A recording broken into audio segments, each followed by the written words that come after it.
दोस्तों, जय हिंद, जय भारत। मैं मदन लाल आजाद, संयोजक संस्थापक all India bike board taxi union, आज दिनांक 23 अप्रैल 2020 को आपके समक्ष प्रस्तुत हूं अलीगढ़ उत्तर प्रदेश से।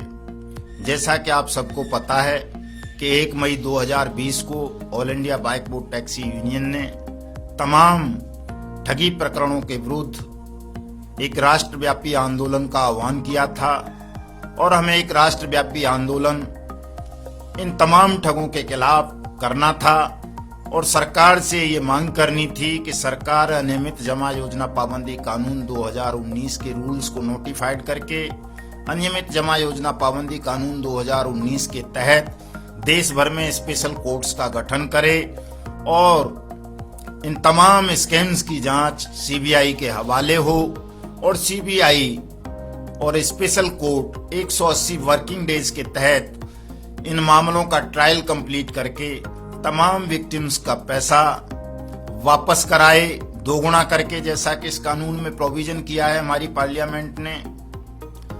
अफसोस दोस्तों कि देश में लॉकडाउन होने के कारण हम 1 मई के आंदोलन को उस तरह से नहीं कर पाएंगे जैसा कि हमारी रूपरेखा थी, योजना थी।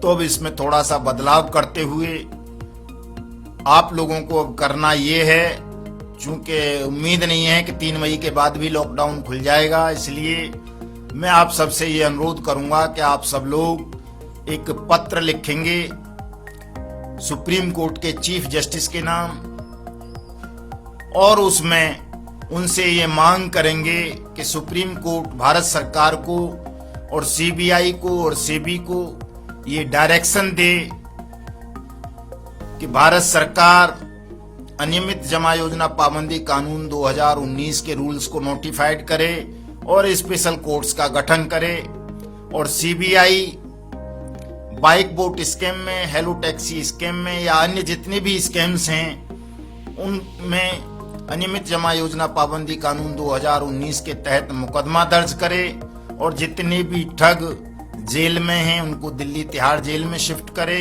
और जो ठग फरार चल रहे हैं करणपाल भूदेव जैसे, उनको गिरफ्तार करे, उनको जेल के सींचों में कैद करे और तमाम पीड़ितों का पैसा 180 कार्य दिवसों के अंदर उन्हें दोगुना करके वापस दिलाए। और ये काम सेंट्रल गवर्नमेंट सेबी के मार्फत कराए ताकि तमाम लोगों को उनकी मेहनत की कमाई जल्दी से जल्दी वापस मिल सके। आप लोगों को पत्र में यही मोटी मोटी बातें लिखनी हैं और लाखों पत्र सुप्रीम कोर्ट के चीफ जस्टिस के नाम भेजने हैं। आप सबको पता है कि बाइक बोट टैक्सी स्कैम में हमारे 2 लाख से ज्यादा सैनिक भाई पीड़ित हैं और वो सड़कों पर नहीं आ सकते, जो पुलिस की नौकरी में हैं, जो अर्धसैनिक बलों की सेवाओं में हैं, जो सेना की सेवा में हैं, जो जुडिशरी में सेवारत हैं, वो लोग ठगी का शिकार होने के बावजूद भी सड़कों पर आकर आंदोलन नहीं कर सकते, लेकिन वो लोग पत्र अवश्य लिख सकते हैं। वो सुप्रीम कोर्ट के मुख्य न्यायाधीश को पत्र लिखेंगे। सुप्रीम कोर्ट के मुख्य न्यायाधीश का पता नोट कर लें, मुख्य न्यायाधीश सुप्रीम कोर्ट, तिलक मार्ग, नई दिल्ली 1, ये एड्रेस है। इसी एड्रेस पर आपको अपना पत्र भेजना है और अपनी समझ से जो भी आपकी समझ में आता है वो पत्र भेज देना है अनियमित जमा योजना पाबंदी कानून 2019 के इम्प्लीमेंटेशन के लिए, अपने पैसे की रिकवरी के लिए। आप सबको पता है कि all India bike boat taxi union bike boat scam को लेकर के सुप्रीम कोर्ट में गई थी, जिस पर 14 फरवरी को सुप्रीम कोर्ट ने सुनवाई करते हुए हमें दिल्ली हाई कोर्ट जाने का निर्देश दिया था। हम इस प्रकरण को लेकर दिल्ली हाई कोर्ट गए हैं, जिसमें 2 मार्च को दिल्ली हाई कोर्ट ने भारत सरकार, यूपी सरकार, सेबी, वित्त मंत्रालय, कंपनी कार्य मंत्रालय और ठग कंपनियों को एफिडेविट के साथ रिप्लाई करने का आदेश दिया है और इस प्रकरण पर अगस्त में सुनवाई होनी है। निश्चित रूप से हाई कोर्ट आप लोगों के पक्ष में आदेश पारित करेगा, आपका पैसा वापस दिलाएगा।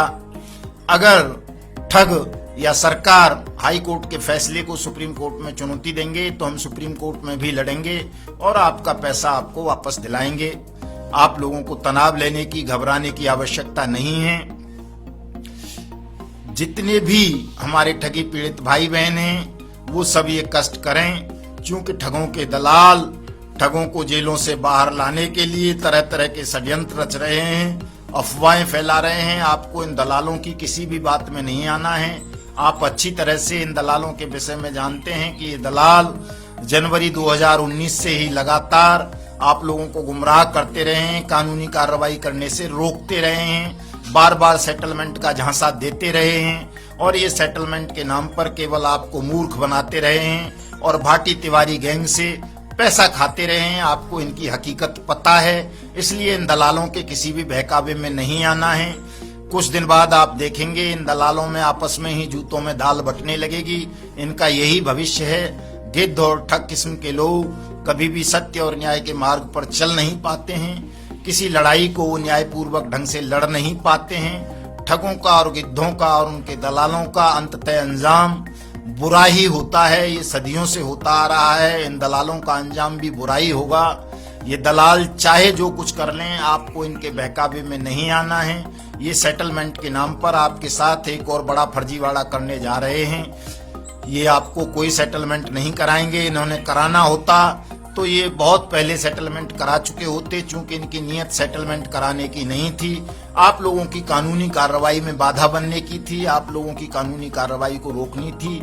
और यही षड्यंत्र ये लगातार अब तक रचते आ रहे हैं।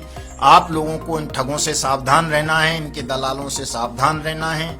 संजय भाटी और उसके जितने भी साथी 13-14 जो नोएडा की जेल में बंद हैं, हमें उन्हें किसी भी कीमत पर जेल से बाहर नहीं निकलने देना है। ये लोग लॉकडाउन का फायदा उठाकर जेल से बाहर आने का षड्यंत्र रच रहे हैं अपने ठगों दलालों के माध्यम से। आप सबको लगातार जागरूक रहना है, सक्रिय रहना है और साहस के साथ इन ठगों का मुकाबला करना है। जो ठगों के साथी करणपाल, भूदेव वगैरह 15-20 लोग और इनको संरक्षण देने वाले IPS IAS अफसर, मिनिस्टर्स जो जेलों से अभी बाहर हैं, हमें उन तमाम लोगों को भी अभी गिरफ्तार करवाना है और उन्हें जेल के सींखचों में कैद करवाना है। और ये सब होगा आपकी एकता की शक्ति से, आपके साहस से, आपकी मेहनत से। दोस्तों, जैसे ही लॉकडाउन खुलेगा हम एक मजबूत जन आंदोलन देश भर में शुरू करेंगे और इन तमाम ठगों के साम्राज्य को नेस्तनाबूद कर देंगे।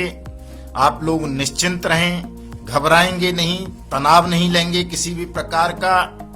हम इन ठगों को, इनके दलालों को किसी भी मूल्य पर बख्शेंगे नहीं, इनको दंडित करेंगे और आपकी मेहनत की कमाई जो इन लोगों ने छलबद्ध तरीके से हड़प ली है, ठग ली है, आपकी उस मेहनत की कमाई को आपको वापस दिलवाएंगे। हम कहीं से भी किसी भी तरह इन ठगों से, इनके दलालों से कमजोर नहीं हैं। भले ही इन दलालों को सरकार का संरक्षण प्राप्त हो, बेईमान ऑफिसरों का संरक्षण इन्हें प्राप्त हो, गुंडे माफियाओं का संरक्षण इन्हें प्राप्त हो, फिर भी हम न इनसे कभी डरे हैं, न डरेंगे और न झुकेंगे। और इनसे समझौते का तो अब सवाल ही नहीं उठता है, क्योंकि 1 सितंबर को ठगों का ये दलाल मेरे घर आया था समझौते की रूपरेखा लेकर के। इसने कहा था जी ई-बाइक दिला दो समझौते के रूप में। मैंने इसके उस प्रस्ताव को खारिज कर दिया था। ये तभी से मुझसे खुन्नस खाए हुए बैठा है और चूंकि इसके किसी भी षड्यंत्र को मैंने कभी सफल नहीं होने दिया है, भविष्य में भी नहीं होने दूंगा। अब ये जो बार बार प्रिंसिपल अमाउंट रट रहा है और फर्जी कागजात लेकर के घूम रहा है कि इस पे भाटी के साइन कराऊंगा, उसके साइन कराऊंगा, मैं आपको बताना चाहता हूं कि भाटी की कोई भी कानूनी मान्यता उसके किसी भी सिग्नेचर की नहीं है, क्योंकि वो पहले ही अपनी जो एंटीसिपेटरी बेल मूव उसने की है दिल्ली उत्तर प्रदेश हाई कोर्ट में, इलाहाबाद में, उसमें उसने ये कहा है कि मैं तो साहब इस्तीफा दे चुका था, मेरा इस कंपनी से कोई लेना देना नहीं है, मैंने किसी के साथ कोई ठगी नहीं की है। इसलिए भाटी के सिग्नेचर्स का कोई कानूनी मान्यता नहीं है। अब मान्यता है तो केवल और केवल सेबी की है। सेबी इन तमाम ठगों की चल अचल संपत्ति को सीज करेगा, नीलाम करेगा और आपका पैसा आपको वापस दिलाएगा। हमारी लड़ाई अब central government, SEBI, UP government, ED, police और सीबीआई के साथ है। ये तमाम प्रवर्तन एजेंसीज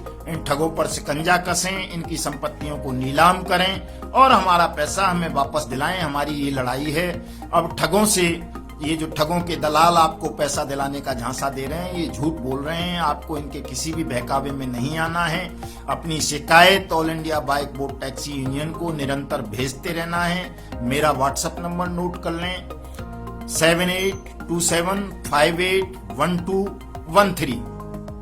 इस नंबर पर, हमारे कैसा अध्यक्ष सुमन जी के नंबर पर, हमारे अध्यक्ष जी आजाद सिंह शेखावत जी के नंबर पर, अन्य साथियों के नंबर पर आप अपनी शिकायत भेजते रहेंगे ताकि हम आपका क्लेम सेबी, सुप्रीम कोर्ट और ऑनरेबल दिल्ली हाई कोर्ट के समक्ष प्रस्तुत करके आप सबको आपकी डूबी हुई रकम वापस दिला सके, मैं ब्याज और मैं जुर्माने के। दोस्तों, मैं पुनः आप सबसे अपील करूंगा कि आप सब एक एक पत्र मुख्य न्यायाधीश सुप्रीम कोर्ट को अवश्य लिखें ताकि वो इस मामले को गंभीरता से लें और इसका स्पीडी ट्रायल कराएं और जल्द से जल्द आपका पैसा वापस मिले। जय हिंद, जय भारत।